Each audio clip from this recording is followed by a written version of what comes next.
Om inte hunden nämligen tar domisen, då kan man lära hunden att komma in till handen.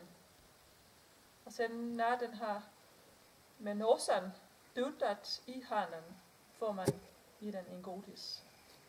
Sen bara dutt. Bra. Se. Se.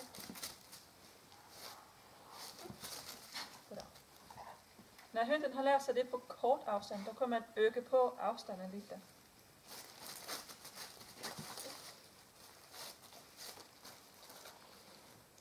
Altid se til at have hundens noser i sin venstre handen og have godisen i højre handen.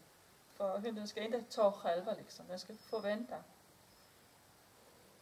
Ja.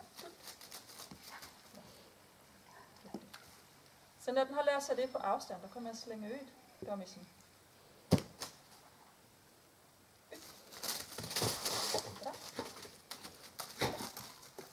Så kommer hunden med domisen rakt i handen. Så kan man øge på afstanden lidt til og lidt til. Og har man då sikret sig, at hunden ikke kan springe forbi en, om man har en liten væg eller nogen ting, så bliver det enklere for tog i hunden, om den springer forbi.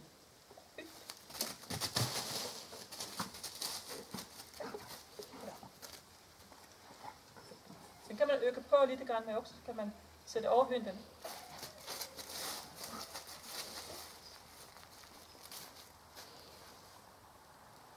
Sen kalder ind den.